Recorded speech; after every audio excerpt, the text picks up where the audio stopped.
wahai manusia, sesungguhnya di antara kamu sekalian tidak akan pernah wafat sehingga sempurna rezekinya.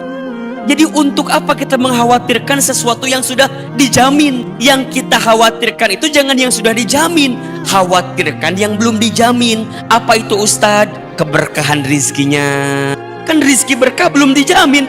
Jadi kalau sekarang ini kita masih hidup, kita masih bisa bernafas, maka tolong pastikan di hati kita Allah masih jatahkan rizki untuk kita.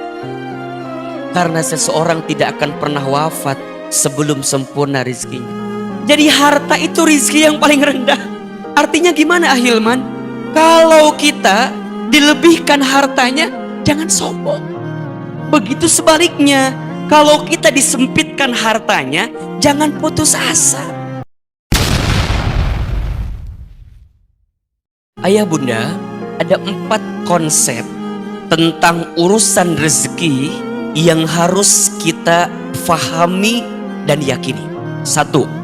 Rizki itu sudah dijamin oleh Allah. Rizki sudah tertakar, tak mungkin tertukar.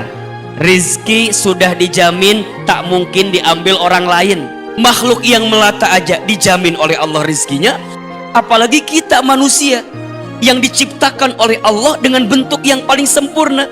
Berarti kalau sampai hari ini, sampai saat ini kita masih diberikan kehidupan oleh Allah, kita masih bisa bernafas, kita masih bisa membuka mata, kita masih bisa menghembuskan nafas, jantung kita masih berdetak, berarti di saat yang bersamaan masih ada jatah rezeki untuk kita.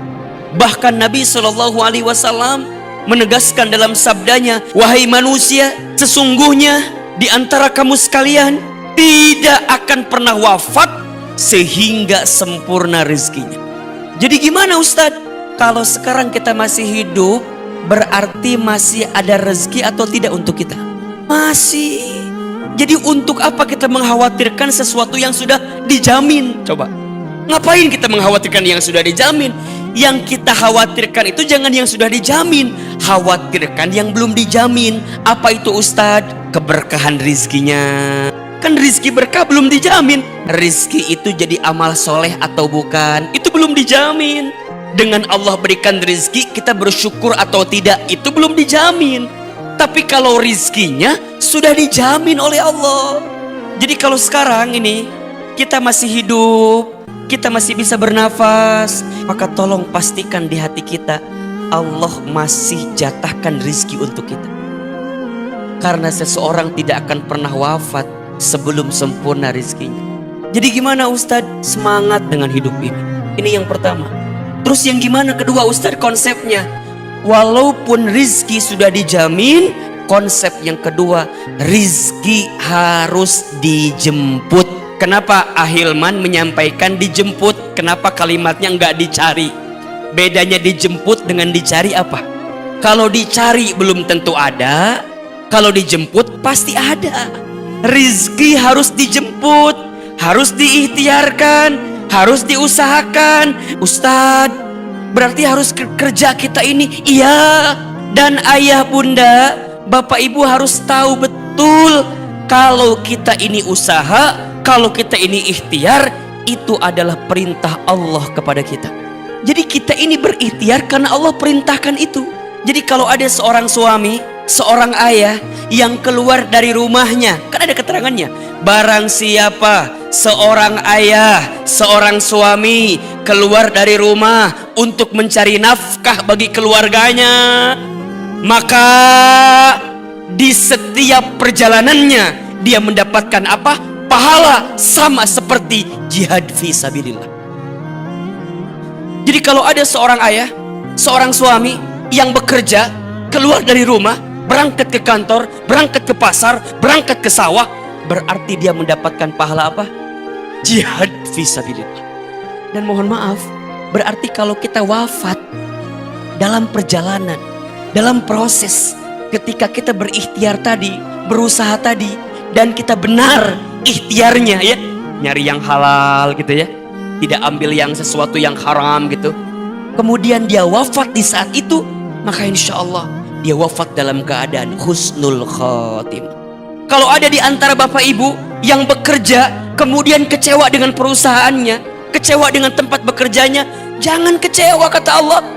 Oke, orang bisa mengecewakanku, oke, perusahaan bisa menyakitiku, oke, semua bisa melukaiku, tapi aku yakin Allah tidak akan pernah menyakitiku, Allah tidak akan pernah melukaiku, Allah tidak akan pernah menzalimiku. Kenapa?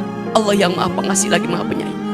Jadi kalau ibu punya rumah tangga, kemudian ibu ngerasa di rumah tangga ini suami nguji kita, kita sakit dengan keadaan suami itu misalnya, ibu gak akan kecewa, karena ibu punya Allah yang maha pengasih lagi maha penyayang. 3. Konsep rezeki itu tawakal ke Allah.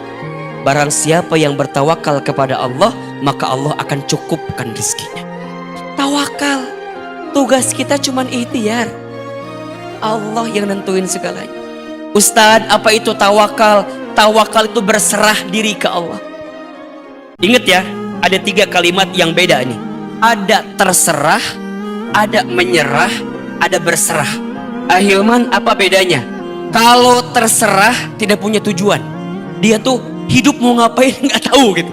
Urusan kerja mau ngapain, udah pokoknya saya kerja, itu gak ada tujuan. Menyerah, nggak ada usaha, pasrah. Kalau berserah, tujuannya ada, usahanya ada, hasilnya dia serahkan kepada siapa? Allah. Selama ini bapak ibu ada pada zona mana? Terserah, menyerah, atau berserah? Jangan terserah, jangan menyerah, harus apa? Berserah. Maka yang keempat, konsep rezekinya apa? Jangan membatasi rezeki dengan urusan harta saja. Rizki Allah itu luas dan banyak. Jadi harta itu rizki yang paling rendah. Artinya gimana Ahilman? Kalau kita dilebihkan hartanya, jangan sombong. Karena itu baru rizki yang paling apa? Paling rendah.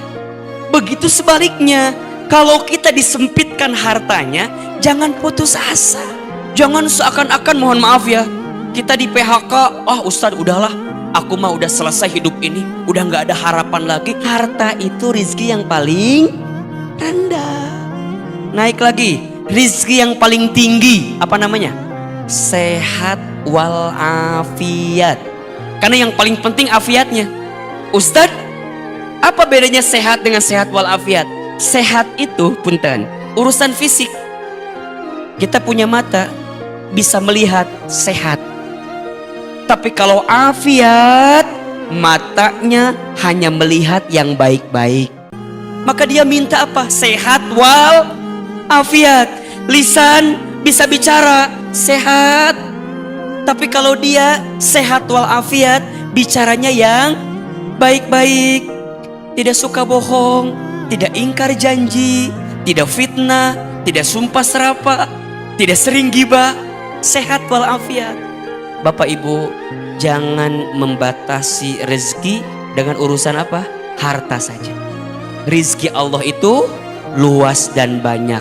Hidup ini mudah, yang sulit pikiran kita.